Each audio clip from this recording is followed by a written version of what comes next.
This is pseudo college football news. A former college football player here in the Magnolia State. Some news from Tom Pelissero, who covers the NFL. Combine starts this week in Indianapolis. Everybody interested to see how things go for Matt Corral, who is dealing with an injury at the end of the season.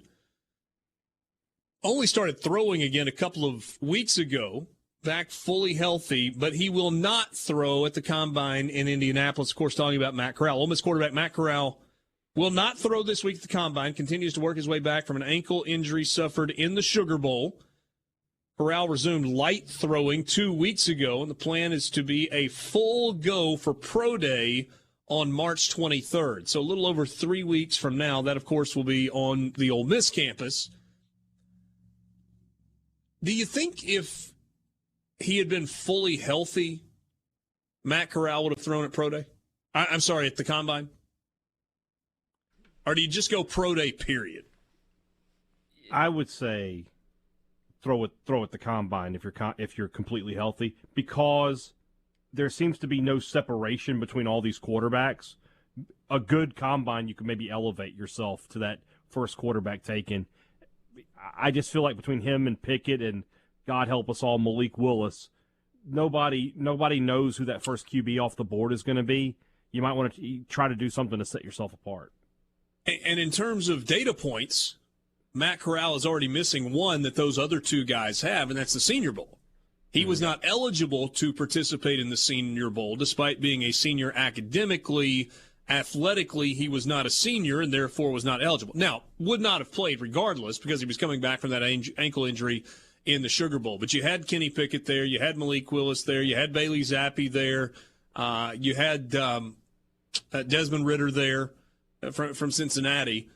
Matt Corral wasn't there for that. So if he had chosen to throw at the Combine, you're talking, maybe a data point that kind of evens that out a little bit. But you want to put on the best display possible. And he's going to have plenty of scouts here. Maybe more scouts than would have been at the Ole Miss Pro Day than would have been there otherwise. You got to assume, watch Matt Corral put on a show. Yeah. In that setting, it's built for him to absolutely put on a show. It's becoming more advisable for quarterbacks to not throw at the Combine because it's a bunch of dudes you're throwing to you've never thrown to before. And I mean, they see your ability and your motion and everything, but if you're throwing a bunch of incomplete passes because timing's off or something like that, that's not something you want to put on film for these guys to evaluate over and over and over again. So it's kind of a trend that's starting to happen. You've seen it in the last few drafts. Guys are skipping the Combine, throwing at the Combine, so they can go to their facility and throw to their guys because they know exactly where they'll be and the ball won't hit the ground. Unless you're Shea Patterson, in which the ball hits the ground a lot at your pro day. But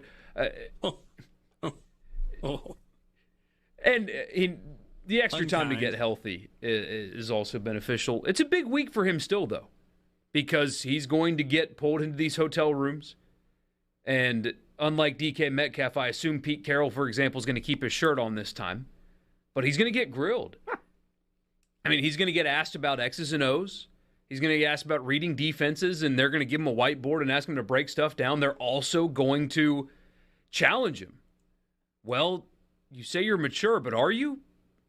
And they're going to kind of poke at him and see how he responds. It's a big week for him from the interview perspective because he does have some things in his past that they're going to ask him about, but they're going to poke him on and see if they can get a reaction because that's what they do.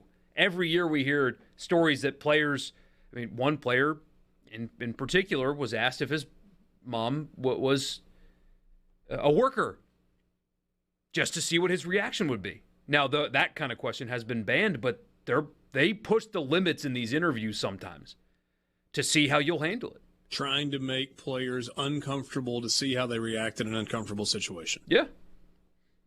And they've got some, and that's a stretch, but they've got a little bit of ammo on Corral because it feels like a decade ago, but his helmet was off in a football game where guys were pushing and shoving and carrying on. He was on TMZ when he was in high school because he got into a scuffle with Wayne Gretzky's kid. Those things did happen to him. So they're going to poke him to see if that's still him. And there's no position where teams dig harder than they dig at the quarterback because they're looking for somebody to lead their franchise for over a decade, especially when you're talking about a first-round quarterback. And that's the expectation. Kind of feels to me like Matt Corral is going to do really well in his pro day at Ole Miss, but also in this one-on-one setting. He's sharp. He's a student of the game. He's really ratcheted that part up. That's probably the area where, frankly, his biggest growth has come. I think most of the questions that he gets asked, even if they are trying to kind of poke the bear a little bit, Borky, are questions that he's answered before and probably won't be fazed by them. Big months ahead for Matt Corral. And knows to expect big month. Yeah. I mean, like I said, I when I see a mock draft that doesn't have him going 18 to New Orleans, I'm surprised at this point. It just feels like that's happening. It just feels like that's going to end up being the case. Matt Tupelo shares your sentiment. He said, that's okay. Poke him down to the late first round so the Saints can get him. Yeah. No, he'll handle it well.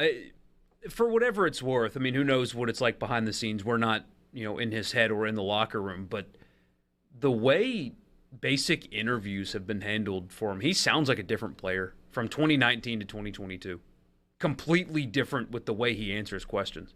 Mm-hmm. It's because he's not faking it anymore. He knows what he's talking about.